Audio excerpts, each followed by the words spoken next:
因为塔瓦纳明天上午就要登岛，今晚就要开始制作欢迎物料，所以这一刻对岛上的客人来说，已经很难做到保密了。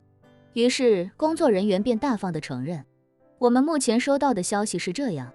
不过是不是真的以及会不会有什么其他变故，我们就不能保证了。一众正在沙滩中与魔鬼鱼嬉戏的游客，顿时兴奋地欢呼起来，想花10倍的价格买一张演唱会门票，远远地看上偶像一眼都很困难。没想到偶像竟然要跟他们登上同一座岛来度假，就像国人出去玩。忽然在自己下榻的酒店遇到了周杰伦，这怎能不让人兴奋？而且白马岛虽然是岛屿，但其实就是一家大型酒店，上面所有的公共设施，没有意外情况的话，对所有客人都是开放的。这也就意味着，大家很可能会跟塔瓦纳在同一家餐厅吃饭，同一个泳池游泳，同一艘游艇出海。在这群兴奋无比的游客中，有2人表情诧异，看不出什么喜色，一个是叶晨，另一个便是他的老婆萧初然。叶晨是10000个不想见塔瓦纳，尤其是跟萧初然在一起的时候，他甚至怀疑塔瓦纳是不是暗中派人监视自己，知道自己来了这里，所以他也追了过来。可是他又仔细想了想，塔瓦纳应该没有这么大的能耐，结合之前他说过，好像是希望出去度假，所以他觉得这更多的可能是一种巧合。可是巧合也太操蛋了吧，自己跟萧初然出来旅游，不说过2人世界，起码也安静地待上几天。塔瓦纳一来，那还能安静得了？而且美国女人的狂热奔放，有时候让他招架不住。他更喜欢东亚女人那种相对含蓄的温情，正所谓柔情似水。萧初然心里也没有半点开心的感觉。自从知道叶晨的真实身份，他也就猜出了很多与塔瓦纳有关的事情。塔瓦纳之所以来华夏开了那么多场演唱会，想来就是自己老公邀请的。毕竟塔瓦纳明面上是受长鹰汽车的邀请，而长鹰汽车就是老公爷爷家和外公家合资的企业，连品牌都用了叶晨爸爸的名字。有了这个推断，那叶晨前些天打着风水总监的旗号，跟着塔瓦纳到处跑，想来也是子虚乌有的。自己本就怀疑舞台上那个被塔瓦纳激吻的男性舞者是叶晨，但之前觉得塔瓦纳这种国际巨星，想来也不会对自己老公这么一个风水先生感兴趣。那个时候自己感觉，相对于老公叶晨，塔瓦纳简直就是天上的人物，差距巨大。可现在再看，高高在天上的根本就不是塔瓦纳，而是叶晨。现在自己和叶晨刚到白马岛，塔瓦纳竟然明天就来，不用说也知道，一定是奔着叶晨来的。这是自己唯一一次跟叶晨出来旅游，也可能是最后一次。可万万想不到的是，马上又要来一个身份不凡的竞争者，这让他心里怎么可能好过得了？他见叶晨表情有些错愕，便故意问他，老公，斯维特小姐也要来白马岛？这也太巧了吧，你之前有跟她说过要来这里吗？没有啊，叶晨感叹道，我只告诉别人过年要出来度度假，但没告诉别人我要去哪。全世界这么多度假胜地，马尔代夫这么多度假岛，塔瓦纳能选到这里，我也没想到。萧初然见叶晨不像说谎，但联想他以前说什么也都是一本正经，心里将信将疑，不过嘴上却道，全世界虽然很多度假胜地，但现在整个北半球都是冬天，能有这么好天气的海边度假胜地，也就热带地区和南半球了。马尔代夫是当之无愧的首选之一，况且咱们来的白马岛也是马尔代夫最好的，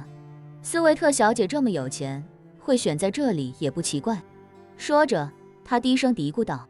你跟斯维特小姐倒是挺有缘的，能在这里碰上。叶晨尴尬地说，这么说，我跟刚才餐厅那位中东老板也挺有缘的。确实有缘，萧初然点头说，你知道我在金陵这么多年，在本地的地铁上都没遇到过熟人，出了门就更不用说了，你这都出国了，还能接连遇到熟人，肯定是有缘的。叶晨讪笑两声，没有说话，因为管家都忙着回去做塔瓦纳登岛的准备工作。叶晨与萧初然便沿着沙滩一路走回自己的水上别墅。住在隔壁的萧长坤和马兰还没回来，叶晨刚要进屋，就看到斜对面房门推开，哈米德从别墅里走了出来，随后向着叶晨招招手：“叶老弟，方不方便聊两句？”叶晨点点头：“好。”说完便对萧初然叮嘱道：“老婆，你先回去，我跟这老哥聊一会儿。”萧初然微微点头，便推门先进了别墅。哈米德这时朝着叶晨走了过来，到跟前时对他低声说：“老弟，咱们借一步说话。”周围都是一栋一栋的独立水上别墅，虽说私密性很好，但在外面聊事情，怕是也会被人听到。于是两人便走出较远的距离之后，叶晨才问他：“老哥，你找我有事？”哈米德对他说：“老弟，我订了后天一大早的机票，打算回去了。后天凌晨就直接坐白马岛的水上飞机去马累，然后飞黎巴嫩的贝鲁特。”叶晨问他：“是原定的计划还是临时起意？”“临时。”哈米德叹了口气，说：“本来是打算好好休息一段时间，但傍晚在餐厅门口听你聊完，我心里总是七上八下的，有点忐忑，所以打算早点回去。本来我明天就想走的，但我那两个老婆听说那个国际巨情塔瓦纳斯维特明天要登岛，死活不愿意走，非要跟塔瓦纳斯维特见一面，合个影，要个签名再走。我也是没办法，只能改后天了。”说罢，他有些惆怅地说：“本来还想跟老弟你好好叙叙旧，看来也只能等下次了。”叶晨说：“没事，老哥先回去忙正事吧。这段时间抓紧时间联络一些反对派里的边缘势力，提前做布局总是好的。”说到这里，叶晨忽然想到一件事，便问他：“老哥还记得之前我帮你抵挡万龙殿进攻的事吧？”“当然记得。”哈米德有些激动地说：“你的每一个策略都有用极了，反斜面挖坑道、修工事、建暗堡，交叉火力网覆盖、无人机侦察，把那帮训练有素的万龙殿士兵打得那叫一个落花流水。哎呀，现在想想都还忍不住热血沸腾。”叶晨说：“我要提醒你的就是无人机。早前我让你善用无人机的时候，那种小型无人机主要还是用来搞侦察，灵活机动，目标又小，几乎不会被敌人察觉。不过这2年东欧那边的战争局势僵持不下，无人机又被开发出了很多新用途，多数都用来挂载小型炸弹，作为低空轰炸和自杀式攻击。我觉得你要抓紧时间囤积一大批无人机，最好是囤它10万台，一旦敌人对你发动总攻，无人机会有奇效。”“是啊。”哈米德赞同的连连点头，“我也看了不少相关报道，这东西是挺厉害的，成本低又很难防御。”叶晨说：“你也要做好防御无人机的准备，看看能不能采购到先进的雷达，一旦敌人的无人机来袭，不敢说能完全防得住，但最起码要有提前量，以防止对方用无人机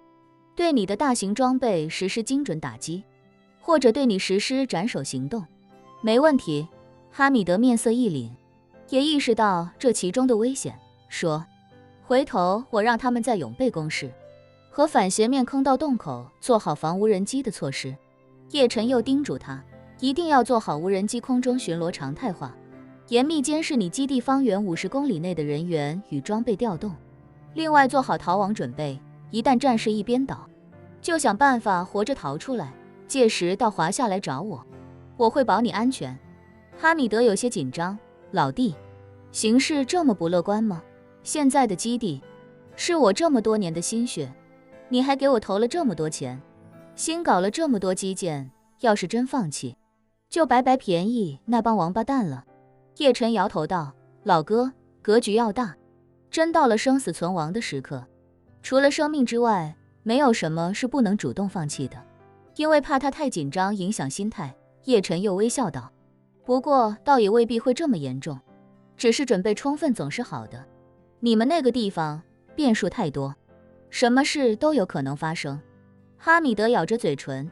重重点头说：“好，我都听你的。